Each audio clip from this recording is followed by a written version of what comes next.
Pardon the interruption, but I'm Mike Wilbon. Dancing with the Stars announced its latest competitors, Tony. Would you ever dance on that show? I'm Tony Kornheiser. No way. I only dance in person for cash on Wednesday mornings. That's it.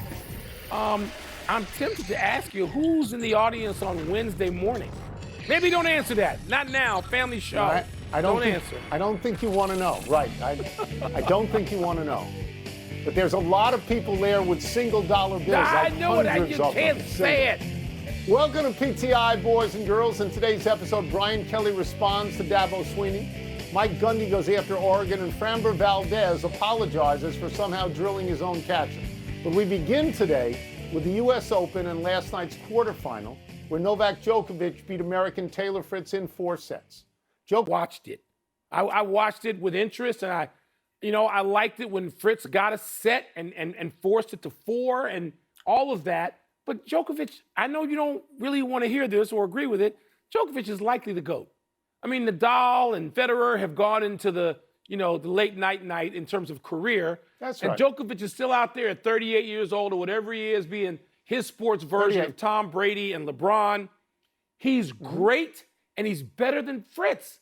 That's the deal. Yeah. This is like running up if you were, I shouldn't use Stockton and Malone and Ewing and Charles, but I will, running up against Michael Jordan and you couldn't beat him. And it didn't mean you weren't really damn good.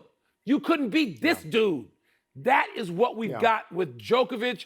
And we could, look, he's probably not going to win the U.S. Open, but he could. He's 38 and he's still in there.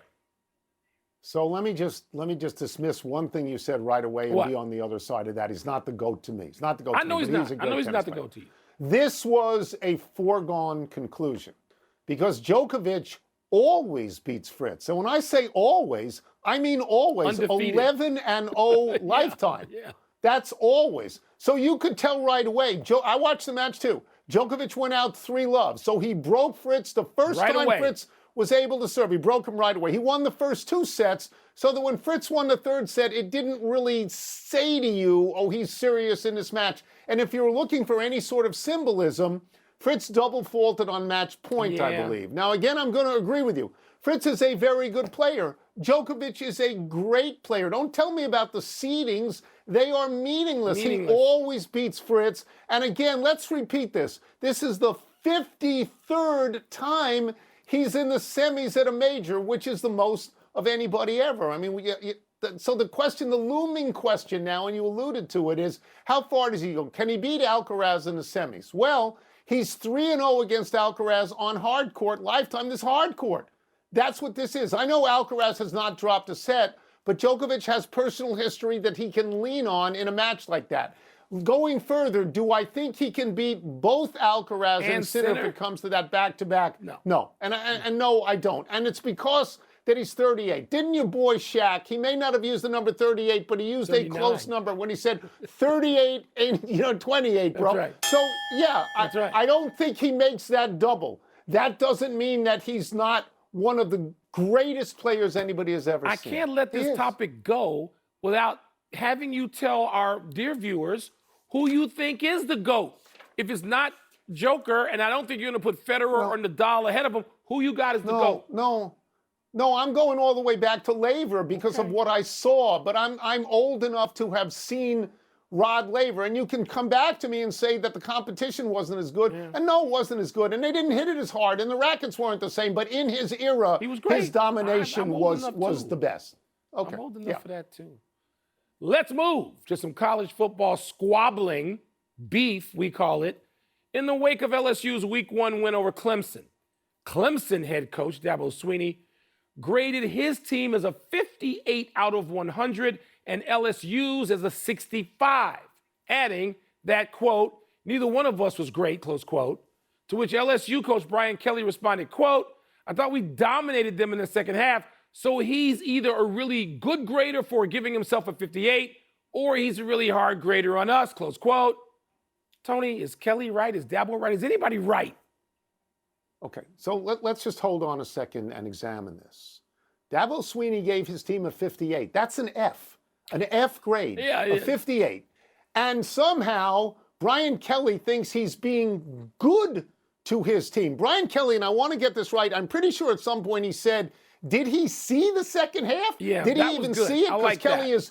Because Kelly is so convinced that how good LSU was in the second half.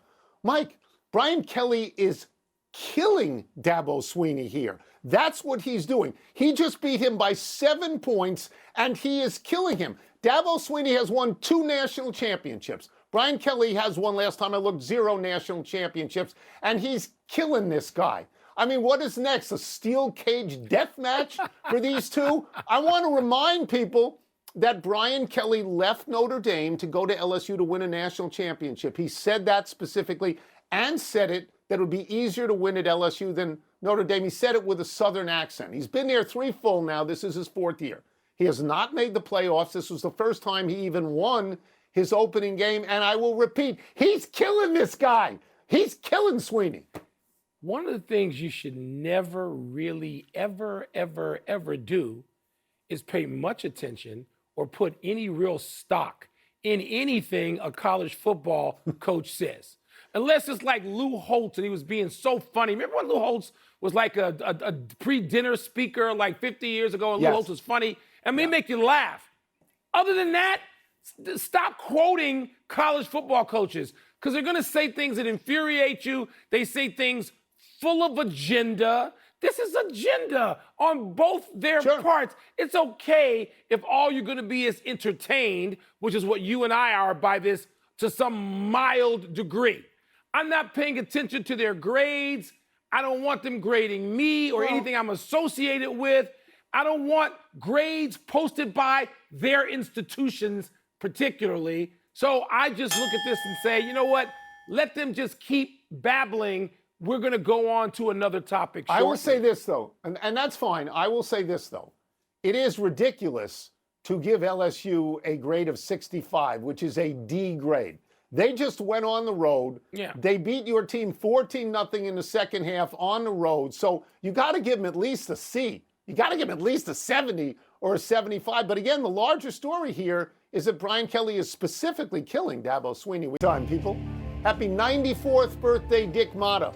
It was Motta who, while he was coaching the Washington Bullets, uttered the great phrase, "The opera ain't over till the fat lady sings," as a way of telling Bullets fans we're still in this. Indeed, Motta won a championship in Washington, beating the Seattle Supersonics in 7 games in 1978. Motta started his coaching career in college at Weber State, then went to the Chicago Bulls, where he coached from 1968 to 1976. Wilbon, you remember Motta's teams with Van Leer and Sloan. Yes. Motta went from Chicago to Washington, where he was in 2 finals. He also coached Dallas, Sacramento, and Denver. In all, Motta won 935 NBA games and lost 1,017. Everything I believe in basketball came from my time as a kid, watching Dick Motta's teams with, as you said, Sloan, Van Leer, Love, Chet Walker, Bob Love, Chet Walker, and Tom Borwick.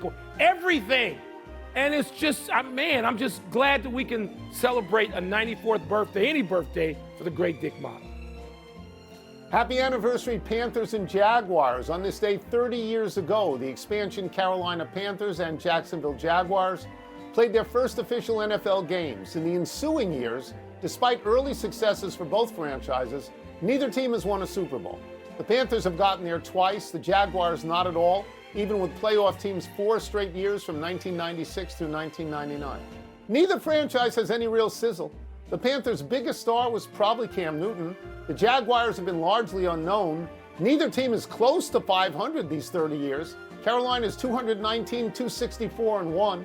Jacksonville is 202, 282-0. And neither team feels like a playoff team this year. It's a great spin move we saw from Fred Taylor of the Jaguars, but the most famous Jacksonville player has to be Tony Baselli, right? Hall of Famer Tony Baselli? Yes. Tony Baselli, gotta be. Yes. So not entirely unknown, but I hear you.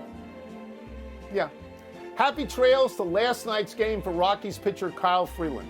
Freeland was ejected along with 2 Giants after a big beef in the top of the first. It happened after Rafael Devers pounded a Freeland pitch over the right field wall. Freeland barked at Devers for standing and watching it. Devers yelled back and the bench is then empty. After the game, Freeland said he felt Devers was trying to show him up, calling it, quote, extremely disrespectful. Devers said he didn't do anything different than he usually does. Personally, I thought Devers pimped it out a little bit. What did you think? I think these are two irrelevant teams, and I was annoyed that story got so much attention last night. We're in September. It's time to look at real teams playing real baseball, even if they're not in New York and Boston. But don't give me those two, because those two are out of here.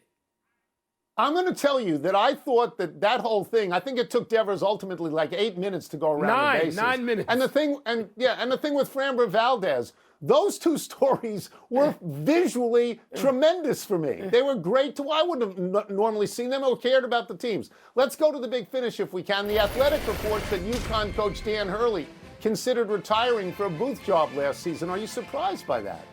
A little bit, but if you win two, you win back to back. I mean, how much is left? How many have won that much more than that? I'm just asking. Coach K stuck around for a while. Red Sox rookie Roman Anthony will be out 4 to 6 weeks with an oblique strain. That's significant, isn't it? Yes, he's batting .291. His on-base percentage is .396. Look, Washington Nationals player Dylan Cruz was out for months.